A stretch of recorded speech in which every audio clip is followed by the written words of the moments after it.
Hi, I'm Emily. Welcome to or back to my channel. Today I'm making a winter book recommendation video, so I'm going to recommend a couple books that I really think would be perfect to read this holiday period. I read all year round, but winter there's something about cozying up with a book and the different types of books that you want to read at that time of year, especially classics and like longer books.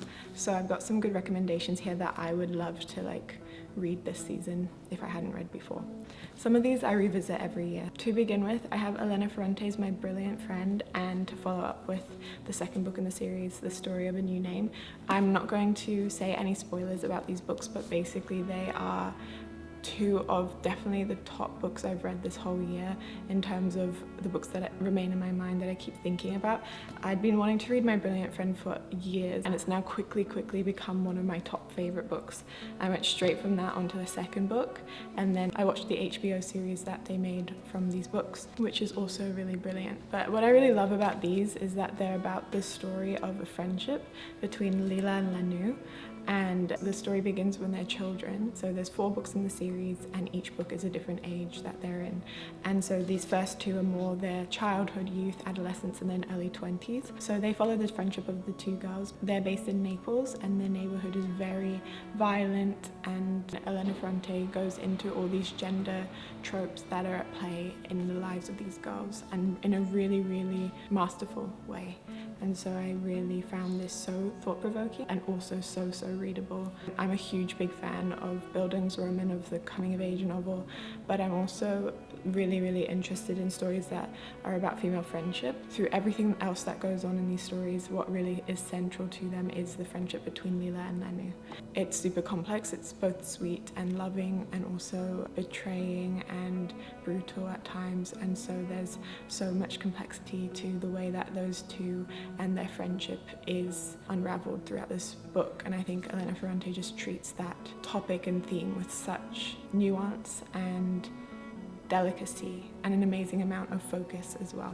So I've been recommending these to everyone who hasn't read them yet, and if you haven't read them, then I would highly recommend. I'm going to talk about them a lot more in my book recap of the year, but also I don't want to give any spoilers. Once you get into these books, you really can't put them down. Yeah, let me know what you think of Elena Ferrante. I'm a huge fan. I'd started with her non-fiction, then I moved into her fiction, and I'm really loving her work and just can't stop reading it, so highly recommend. Next book I recommend is Devotion by Patti Smith, and this is such a classic for anybody who loves writing as well. It really dives into her process around her writing, and so this is basically part of the Why I Write series with Yale, and so Patti Smith was commissioned to do a lecture there, and I think a lot of this book is part of what she kind of spoke about there. On the back it says, "Why is one compelled to write, to set oneself apart, cocooned, wrapped in solitude, despite the wants of others?" Basically that's what this is about. But what this is, I think I've spoken about this briefly before, but what's so interesting about this is it's really hybrid form, and so there is a short story in here that's wrapped in her own kind of musings and journal and non-fiction writing. It goes through the process of how she creates that story, and it's really fascinating. We follow her in Paris and in London and in different places in her life.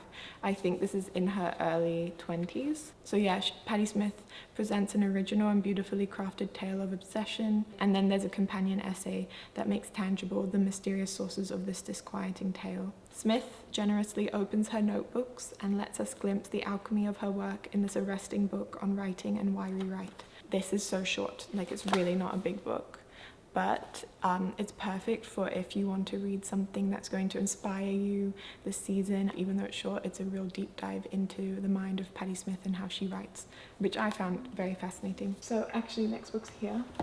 I am the biggest fan of this book, Little Women by Louisa Alcott. Actually, if you read Elena Ferrante's book, there's a big nod to Little Women in My Brilliant Friend, and I think that's what hooked me straight into it. As soon as I got to that part, this isn't really spoiling because it's very early, but there's, Little Women comes into the book and inspires Lila and Lanu, and I just really related to that. And I remember being really young and reading Little Women, and I remember reading it multiple times through the years, and I find that I often return to this book at Christmas or at the holiday time in winter. It's big, and it's also just such a comforting and loving tale of sisterhood, and it's like you just want to wrap yourself up in the story at the holiday times. It's such a treasure. Louisa Alcott just captures sisters and mother-daughter relationships in such a beautiful way. So highly recommend this if you haven't read it, but also if you have, to revisit it. I find it really fun to revisit my favorite novels that like really shaped me at this time of year. It's like a reflective time, so it's fun to go back and read those pieces that really made an impact on you. At least I find that. Another book following in that vein that's fun to revisit at this time of year is I Capture the Castle by Dodie Smith. And I remember reading this a couple years after reading Little Women, and it being another book that I kind of return to and feel like picking up again at this time of year. And it follows the story of Cassandra, this young woman who starts to journal about her family who's living in this crumbling castle. And I just loved the tone of voice in this book. I remember being probably around her age when I read it first. I just loved how her coming of age was depicted in this book. Yeah, so the book begins with, I write this sitting in the kitchen sink, and I just love hearing it from the voice of Cassandra herself. And it felt really fresh to me, even though it's a book that's set in the 1930s in England. And obviously there's some antiquated elements here, but there's also something very fresh and very still relatable about the voice of this young woman, Cassandra. So I love revisiting this. I actually think I might read this again this season. So I love reading classics at the end of the year and just kind of picking up a book, either one that I haven't read or one that is a very familiar favorite, and just reading that this time of year. It's always my favorite thing to do. And so here's some options you may enjoy that I definitely really love. It's both Jane Austen, Sense and Sensibility, and Mansfield Park. And they're both very different in tone, but what I really enjoy about them each is just the telling of the story of young women, and that's definitely a familiar theme in the favorites of mine. There's something very, again, like Little Women, something very comforting and cozy about reading these books. And Sense and Sensibility I really love because it's about two sisters, and Mansfield Park is I feel like quite a shift from a lot of other Jane Austen novels, and so it was interesting to read that one too. And sometimes I feel like I'd like to go back to these both and read them again, but if you haven't read them before, highly recommend picking up any Jane Austen for this period of time. Another classic that you may enjoy, I remember reading it I think a few years ago during this time of year. It's the Makioka sisters by Jun'ichirō Tanizaki, and it's a real big book. I think I've talked about this before too. It follows the lives of four sisters in Osaka and Ashiya in Japan during I think it was the Second World War. It was right before. So it's quite a time of tension, and there's a lot shifting in their lives, and they each kind of personify very different qualities, have very different personalities. I enjoyed reading about the lives of each of them. Yeah, it's a really, really beautiful novel. It's really long, but it feels like the type of one that you want to just kind of dive into when you have the time. And I think it's a very reflective novel, and there's like a lot of cycles in terms of years that they go through, and seasons, and returning to see the cherry blossoms year after year. And it's like a very poetic book, very strong imagery, and also very, very beautiful storytelling around the relationship between these sisters. And so I highly recommend, if you're feeling like a bigger read this season, this is a great book to pick up. It's also interesting just reading about like gender norms during that time and what was expected of women and their roles in society pre-World War II, and the kind of tension that builds in this novel is quite palpable, and so it's a really fascinating piece of literature. Now, if you want something that's slightly leaning into a different world, we have Lonely Castle in the Mirror by Mizuki Tsujimura. This is such a beautiful novel. It moves between a very, very normal world of Tokyo, modern day Tokyo, and a more fantasy world. However, I would say it's more of almost like, it feels like a dream world, and it doesn't feel so far from the real world. And it's about these 7 teenagers in Tokyo who find their mirrors shining and are able to walk through those mirrors into this castle. And so in that castle, they are able to like meet each other and live a double life. So they have the life at home and the life in the castle. And I think all of these kids are very miserable at school, and so they find some kind of belonging or purpose in this castle.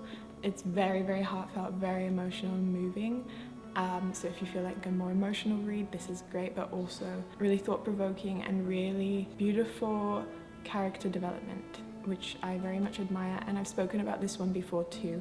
I think at this time of year I like to return to books that I've loved before, and this is one of them. I remember reading it in the pandemic and it just being very fitting for that time, but I think it's a very reflective book and great for this time of year as well. It won 2 awards in Japan, and there's this note about mental health in Japan and how the popularity of this book, where it got 2 prizes and became an instant bestseller, is testament to its power to heal and to open debate. It's a really, really poignant portrayal of mental health and friendship, and it's really stuck with me over the years, so I highly recommend. If you haven't read it, it might be a great time to pick it up. My last book that I'm going to recommend for this video I have on my Kindle, and it's Open Water by Azumah Nelson, and that's definitely one of the most impactful books I've read in the last few years. It is so beautiful, so profound, and so heartbreaking but heartfelt.